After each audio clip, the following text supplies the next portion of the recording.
We must all eat. But if we're going to do it, we have to eat well. But it's been kind of a thing because during COVID, we decided to eat what we made. We sat there and we cooked and we baked bread and we made pasta and we gathered the family around, and it was this joyous time. And then COVID came to an end and we said, I guess it's back to waiting online at some fast food place, and then everybody will just eat watching TV, and that'll be the way it goes. It's no way to live, people. But there really is a question about how the trends have worked. What is it that people are moving to? And as we're seeing an increase in prices everywhere, we're seeing that inflation number continue to move. Remember that core inflation was 5.3%, still having a tremendous amount of bankers and others concerned. How are people affording the food, and what are the options that they have? Guys, you know us from Eat, Drink, Smoke. I'm Tony Katz. Good to be with you. Don't forget the new book, Let's Go Barbecue. It's available on Amazon.com. Let's Go Barbecue. Check it out for yourself. Let me bring in the chef, Joe Gatto, Gatto. You can actually find him on Instagram at Chef Joe Gatto, and his site. Look at that pretty picture right there. Joe Gatto's From Scratch. You can find him on Pluto TV, channel 611 over there at Pluto TV. It's good to have a chance to talk with you, Chef, because it's true. We ate at home and we had a great time eating at home. And then COVID ended, and now the question is anybody still eating at home? I mean, yeah, for sure. And I mean, that's what I do. You know, I help people learn to cook at home, and through my show, through my radio show, through my book, you know, it's all about cooking from scratch, and that's what I do. So Tony, like when I say that, I mean, like I go as far as I can with food. So I'm hand forging my own knives. I'm pulling water out of the Atlantic and making salts. I'm making my own charcoal. You know, I'm trying to really push it as far as I can. So when I get into a teaching situation, it's very easy for me to show people how to shortcut it so they are cooking at home. I think it's a very important thing, not just from the sense that you're eating great food, but that connection that you make when you're at home and you're cooking with your family. There's a lot that goes on. There's a lot of history. And when you're getting to other countries, there's, you know, all the heritage and just people passing on what they've learned through the years. The cultural connections matter greatly. I found that people, you know, to the extent you could silver lining COVID, I'm not trying to silver lining people's health or the political aspects of it, but rather what some families got out of it was a moment to connect and reconnect with those cultural things. Nothing is more culturally connective than food. Well, food, you know, that's what's great about food. I mean, I have such a passion for it, and it's so deeply ingrained in me and my DNA from doing it with my mom. But I mean, it really is. It's more important than people think. You can order a pizza out, and I'm sure it will be great. But to actually make a pizza at home, you're not even just creating a great meal. You're creating a great memory. As we see people have morphed and COVID is over and people are back to a regular life, are you finding that people are still searching ways to do that home cook experience? Or is it okay, that phase of our life is over, and now we're back in the order from Papa John's phase? There's nothing against Papa John's. John Schnatterer, Indiana guy. Good on you. Well played. Yeah, I mean, I still think that doing it at home is more important than anything.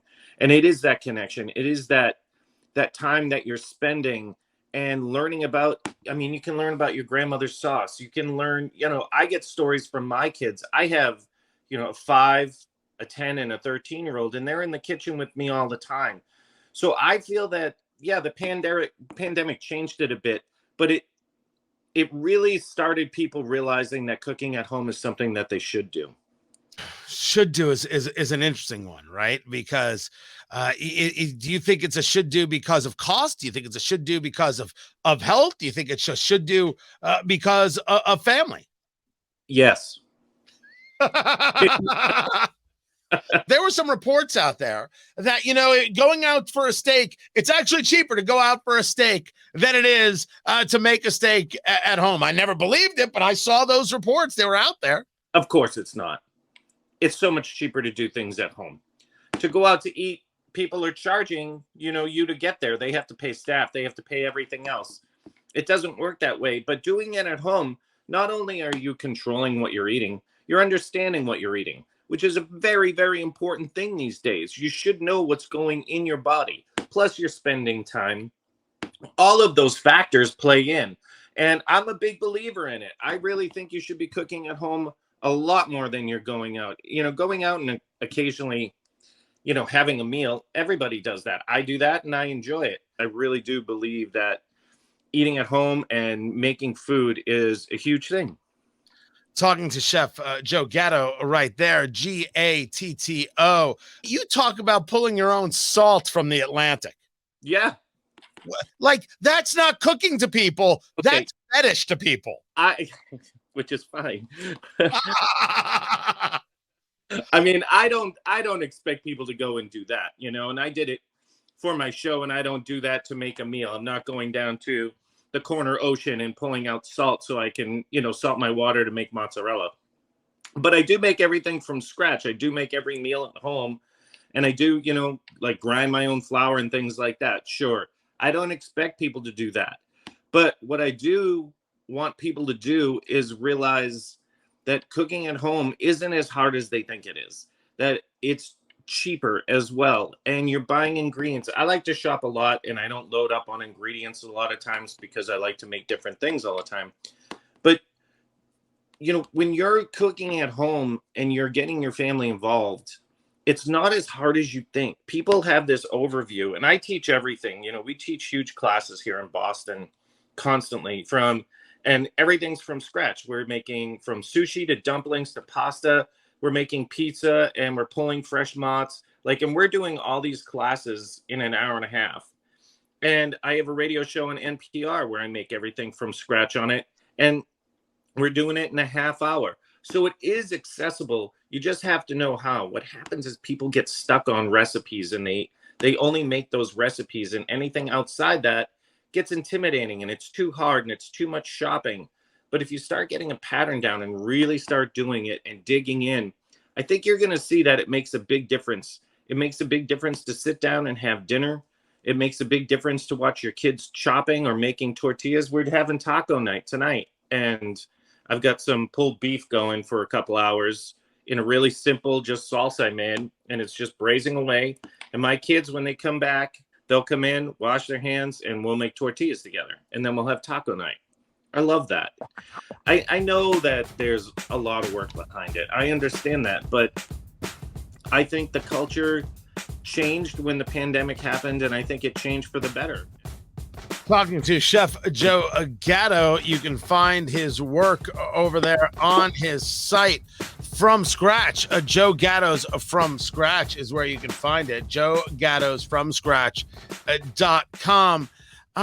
We brought up restaurants, and I get the idea that maybe going out to eat 4 times a week isn't the thing to do.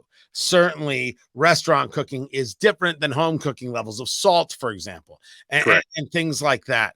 But one of the things that we're seeing, and it's certainly affecting home cooking, is what's happening with prices. We're seeing inflation still be an issue. You had the CEO, the chief operating officer of Costco, say that what they're seeing is people not going for the higher cuts of beef. The more expensive, they're working with the lower cuts of beef, whether that be bottom rounds or whatever the case may be. From what your restaurateur or chef friends are telling you, how are these costs affecting restaurants? Is it affecting people going? Is it affecting what they order? Or is it affecting what the restaurants serve? I mean, from my understanding from restaurant people, it's affecting what they're serving. That's the feedback I've been getting. And I don't own a restaurant, so I don't know, but I know that's what I'm being told, is that, they're adjusting just like the home cook, because the pricing, it affects everybody. And staying away from the higher cuts, that's okay. Using these lower cuts, I love the lower cuts. I love using chuck, brisket, things like that. I mean, they're fun. Flank used to be cheap, but it's not anymore. But that's what I'm hearing. I'm hearing that it's really affecting what they're putting on the menu. And hey, you got to get a little more creative. The prices are going to go up a little more, I think, and then we'll probably see a correction, just like everything else. They'll start to come back down. eggs won't be so expensive. And, produce and chicken and things like that, I haven't seen a huge uptick in that. And I mean, I'm shopping every day. It might be different in your area, but it really hasn't been like that in Boston for me. It's the beef I've seen a lot of increase in. Chicken's been a weird one because there was for a while an increase in chicken, and then there was for a while no chicken. And then there was just 2 weeks ago, buy one package, get two free. Oh, wow. See, so I took advantage of it. They were there on the Traeger, on the smoker, a simple rub and a little bit of barbecue sauce to keep things moist as I was rotating it. And it turns out I can do chicken pretty dang well. But yeah, I take those opportunities when it's low cost. I absolutely take them no matter what it is. Yeah, I mean, use thighs instead of breast. Just right? So much better. By the way, the chicken thigh is so underrated. Thighs are one of my favorite things. We do a taco class, and slow roasted thighs in like a salsa verde, just finished with a little rub on a homemade corn tortilla, all day. One of the episodes you have Chef talking to Chef Joe Gatto. Check out the website, Joe Gattos, Gattos, Joe Gattos from scratch.com. In episode number 3, you do hot dogs versus hamburgers. Yeah. Now, first, the idea of one making their own hot dog and casings and everything else. And when you have kids like mine who actually keep kosher, now you got to find a casing that isn't pork. And you got a whole thing ahead of you right there. So you end up buying, you don't make it. First, people can make their own hot dogs. Oh yeah. I mean, we still do it. And look, that's not something you do all the time. That takes a while. I mean, you're grinding meat, you're emulsifying meat, you're stuffing meat. There's just a lot to it, but it was really fun because when we finished it and we stuffed them and we had all of those and then we smoked it and then we just finished them on the grill, they were absolutely the best hot dogs I've ever had. When you have to take all that meat you ground and freeze it, and then you have to whip it so you're aerating it and it gets super, man, that took forever. But like I said, it was absolutely out of this world. So I do it like occasionally for a party, but grinding your own beef for burgers, just do it. Yeah. Now that much, if you can, I believe. And by the way, the emulsifying, is that a good smell? Oh, it's lovely. On the show, we have a constant fight, Fingers Malloy and I, my co-host and also the co-author of Let's Go Barbecue right there. Get it at Amazon.com. Let's Go Barbecue. Make it happen. Can you put ketchup on a hot dog? Chef, I ask you right now, as a grown man, can you put ketchup on a hot dog? Don't give me the answer you think I want to hear. Give me the honest answer. Ketchup on a hot dog, yes or no? You can put anything you want on a goddamn hot dog, just like you can on your pizza. That's right. It doesn't affect me at all. You can slather that thing in mayo. You could put lard on it, and you could put it all over your body. I don't care. It's your hot dog. Do whatever you want. I honestly, like, that's one of the things I get asked all the time. Like, can you put pineapple on a pizza? I don't care what you do.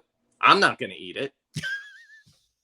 So wait, right. You're a personal no. You're not another person's no.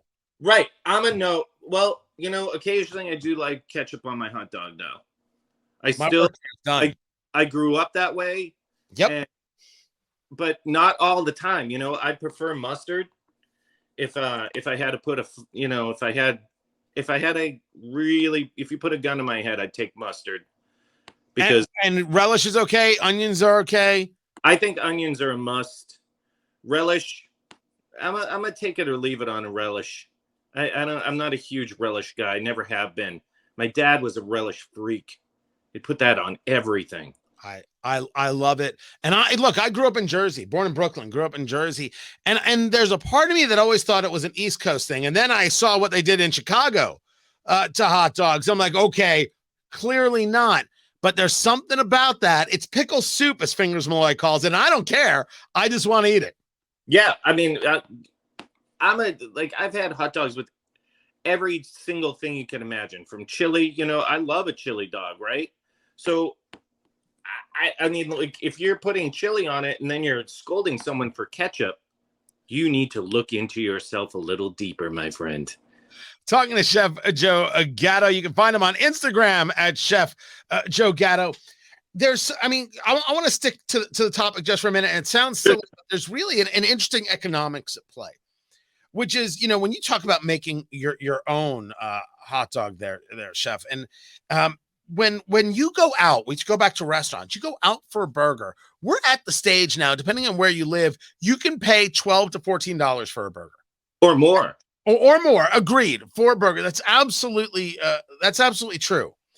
But that's for a burger. There's the fries and you're getting the drink extra. It's usually a side, whatever it is. You could not get anybody in all of America to pay $14 for a hot dog. You cannot do it. But if there's still work involved in creating the hot dog, you can create something that's a pound of actual beef. Something about that shape and that style says, I think maybe it's Costco's fault. It's supposed to be $1.50 and come soda. You can't get anybody to pay for it. Are there any other foods that you could think of where it's like, it doesn't matter how much work you put into it, you can't get Americans to spend that kind of money? That's a great question, because I mean, back in the day, that's what sushi was, right? Sushi was looked upon as a low grade food. And, and now, right, it's so high end. That's a great point, because the hot dog, I think, is the poster child for that, right? Because no matter how you gussy it up, no one's going to pay for a hot dog. But I mean, ultimately, there's a lot more work in a hot dog than there is a burger. I mean, and you're grinding beef or you're grinding pork. It's strange, right? Because it's the reputation that precedes it. Yeah. So no matter what happens, that's it, right? It's like a reality star. They're just kind of like always got this weird vibe to them. They'll never actually be a star. Right. They're the hot dogs are the puck of food. So well played, my friend. Exactly. That was a real world reference, everybody. That's how old school we are. Gen X for life right there. Before I let you go. If I'm not mistaken. That could have been San Francisco. That is absolutely right, sir. Before I let you go, the one thing people should be making at home that they are not. Go. Pizza. Make your pizza at home. Okay, do a 72-hour dough. It's really easy to do, and you're just leaving it in your fridge to cold ferment. The dough comes out fantastic, way better than anything you can buy at the store. And then just, making pizza sauce at home is super easy, because you don't have to cook it, right? That you cook it in the oven. So you only cook it in the oven when you cook the pizza. You never have to cook it, which is the key to that. And then you got, whatever you want to put on top of it, even pineapple if you want to. But I say make pizza at home. It's a super fun project. It's really easy to do, and it's customizable. And if you really want to go nuts like we do here, you can always pull your own fresh mozz, which is a super fun thing. Chef Joe Gatto, the show, Joe Gatto's From Scratch. That's with an S in there. Joe Gatto's From Scratch.com. Check out the website. Find the show on Pluto TV. Chef, I appreciate you taking the time. Don't forget to head over to eatdrinksmokeshow.com, eatdrinksmokeshow.com, and be a part of what we're doing. Be a part of Eat, Drink, Smoke Nation.